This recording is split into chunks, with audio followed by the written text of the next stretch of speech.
यहाँ cricket chronicles में चंद्रेश में आप सबका स्वागत है एक बार फिर। तो कल तय हो गया कि न्यूजीलैंड फाइनल में प्रवेश कर चुका है। भारत के खिलाफ रविवार को होगा फाइनल और काफी हाई तौबा मचा है दुनिया भर में, खासतौर पे अक्रॉस द बॉर्डर पाकिस्तान में, कि भारत पहुंच गया फाइनल में और भारत के पास एडवांटेज है। एक ही शहर, एक ही पिच, एक ही होटल, एक ही ग्राउंड, एक ही ड्रेसिंग रूम, एक ही ब्रेकफास्ट, एक ही लंच, एक ही डिनर। इसीलिए भारत फाइनल में उनको भारत के पास ये एक एडवांटेज होगा और उस पर आग में घी का काम किया। डेविड मिलर के कमेंट्स कल जो उन्होंने कहा कि जी हाँ, हम फ्रस्ट्रेट हो गए थे, फ्लाइट पकड़ के जाना पड़ा, फिर वापस आना पड़ा और फिर वापस जाना पड़ा। यार मैं ये बातें जब सुनता हूँ ना, मुझे ऐसा लगता है, मुझे अ, जलन की बू आती है, पता नहीं क्यों। यार आप कैसे डिनाई कर सकते हो कि भारत ने बढ़िया प्रदर्शन किया है। India and New Zealand have been the two best sides in the tournament. ये आप सब जानते हैं, हम सब जानते हैं, जो देख रहे हैं वो सब जानते हैं और जो सुन रहे हैं वो सब जानते हैं। जो मैच देखने जाते हैं उनको पता है, जो मैच पे तबसरा करते हैं, बात करते हैं, उनको पता है। फिर इस तरह की बातें क्यों? यहाँ तक कि मैंने अक्रॉस द बॉर्डर, मैंने एक चैनल पे ये भी देखा है, एक साहब है, उन्होंने कहा कि रोहित शर्मा पर्पसली टॉस हारते हैं।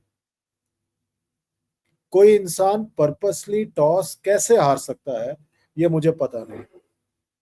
ये मेरे पास ये सिक्का है, ये सिक्का मुझे अगर उछालना है, ये हेड है सपोज और ये ये हेड है सपोज और ये टेल है। मैं कैसे सिक्के को बोल सकता हूँ कि मैं हेड और टेल को मुझे क्या चाहिए या मुझे क्या नहीं चाहिए? कैसे कोई इतना बेतुका बात कर सकता है, मुझे समझ में नहीं आता। वो कह रहे पिच बनाया इंडिया के हिसाब से। चले पिच बनाया इंडिया के हिसाब से, तो आपके जो लोग हैं वो क्या कर रहे थे? मतलब जो आईसीसी में जो पिच क्यूरेटर है या बाकी सब लोग हैं, वो लोग क्या कर रहे थे? कोई आवाज क्यों नहीं उठा रहा था? पिछले बार जब भारत में हुआ था फाइनल, तब एक स्टोरी तो आई थी ना कि वो पिच बनाने की कोशिश की थी भारत के फेवर में, फिर उन्होंने आवाज उठाया तो फिर उसके बाद मामला सब ठीक हो गया। तो अब क्यों नहीं किया, अगर ऐसी कोई बात थी तो? देखिए, ये टूर्नामेंट बिल्कुल आइडियल सिचुएशन नहीं था, मैं मानता हूँ। बिल्कुल आइडियल सिचुएशन नहीं था। आपको अलग अलग चीज़ों पे फोकस करना था, क्योंकि आपको देखना है कि आपको जो है भारत और पाकिस्तान के बीच में जो आपसी रिश्ते हैं उसको देखकर आपको काम करना था। पर इसमें आप भारत के जो खिलाड़ी हैं, उनके जो मेहनत को आप इस तरह से आप कम कैसे आंक सकते हैं? How can you just dismiss their performance? क्या वरुण चक्रवर्ती को एडवांटेज के कारण 5 विकेट मिला था? क्या श्रेयस अय्यर ने डायरेक्ट हिट एडवांटेज के कारण मिला था? तो क्या अगर Shreyas Iyer Sharjah, Abu Dhabi, Lahore, Karachi, Pindi में होता, वो डायरेक्ट हिट नहीं मार सकता था? किस तरह की बात है?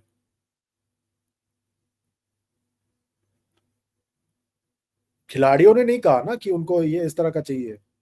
आप इंडियन खिलाड़ी को कहो, वो दुनिया भर में पिछले साल वेस्ट इंडीज में पूरा वो घूमे थे यार, पूरे वेस्ट इंडीज में घूमे थे।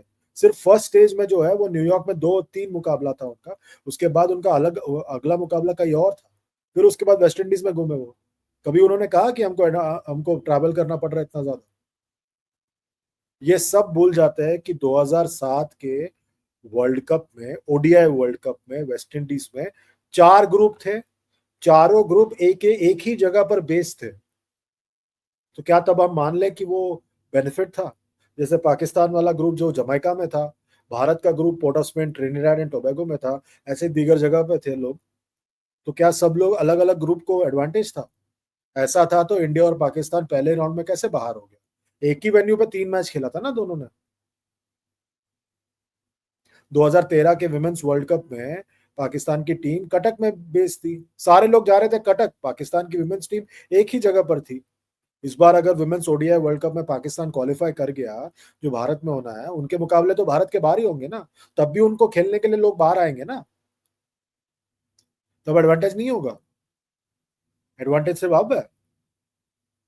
2003 के वर्ल्ड कप में भी काफी टीमें एक ही जगह पर बेस थी काफी वक्त के लिए, 1999 के वर्ल्ड कप में भी, अगर आपको पता नहीं होगा, 1999 के वर्ल्ड कप में भी काफी टीमों का शुरुआती बेस एक ही ग्राउंड था, वहीं पे प्रिपेयर कर रहे थे वो, उसके बाद आगे जा रहे थे।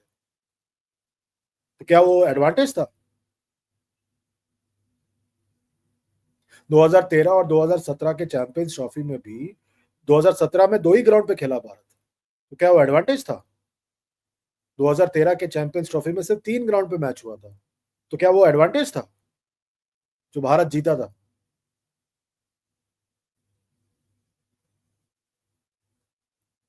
ये बिल्कुल ही, मैं बार बार रिपीट कर रहा हूं, बिल्कुल आइडियल सिचुएशन नहीं है, ये आइडियल सिनारियो नहीं है।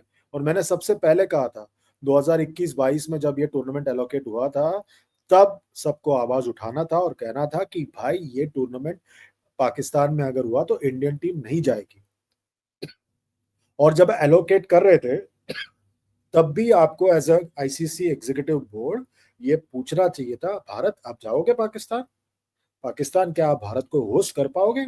ये सवाल आपको तब पूछना था, तब किसी ने पूछा नहीं। 2.5 साल बाद उस मामले पर वावेला मचा, और अब सब लोग आवाज उठा रहे हैं।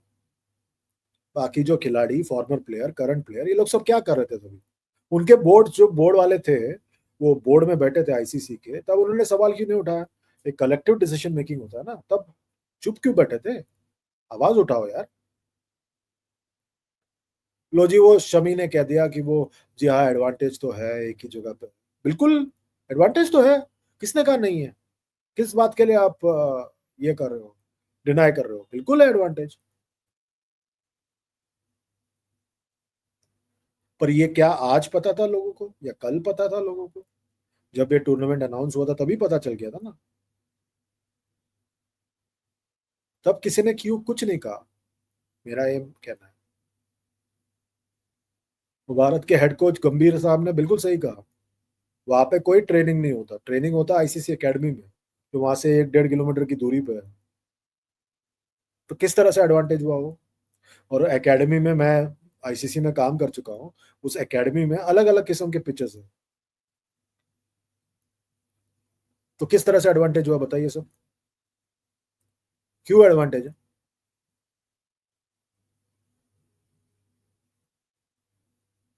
और मैं ये भी सुन रहा था, कुछ और लोग अक्रॉस द बॉर्डर कह रहे थे कि वो मैक्सवेल पर्पसली इंडिया के सामने कैच पकड़ नहीं रहा था ठीक से। भाई आपको क्रिकेट की समझ है? क्या वो कैच पकड़ सकते थे? गेंदबाज सामने आ गया था उसके, इसलिए वो अनसाइटेड हो गया था थोड़ा।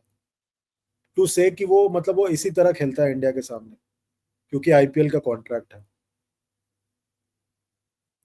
मतलब आप कैसे, आप किस तरह से ये बातें कह सकते हैं? आप एक खिलाड़ी के इंटेग्रिटी पे सवाल उठा रहे हो। और भी लोग हैं जो अनशन बकवास कर रहे थे, ऑस्ट्रेलिया से, इंग्लैंड से, सब जगह से। ये जो खेल है, ये इंडिया के टैक्स पेयर के पैसे पे खड़ा हुआ है। अगर कल इंडिया के टैक्स पेयर ने कह दिया भाई हमें कोई दिलचस्पी नहीं है इंटरनेशनल क्रिकेट में, ये खेल कल बंद हो जाएगा। ये बात हम सबको समझनी चाहिए। अगर इंडिया के टैक्स पेयर ने कह दिया इस खेल में कोई ही दिलचस्पी नहीं है हमें, तो खत्म है, खलास।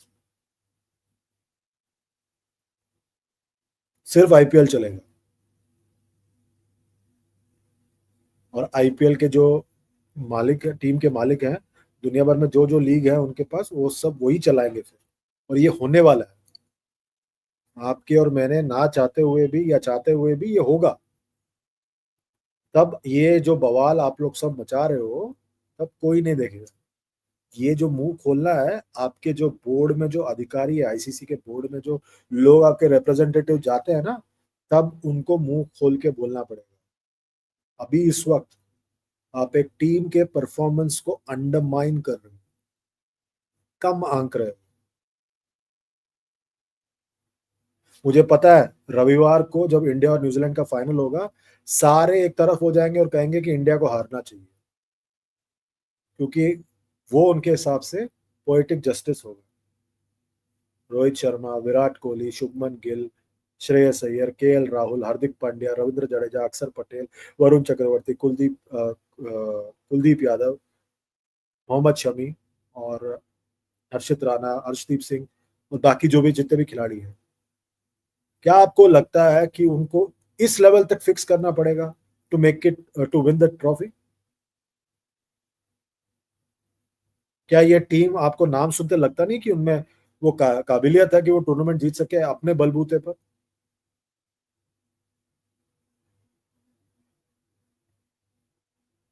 तो इस तरह की बेतुकी बातें करना बंद कर दीजिए।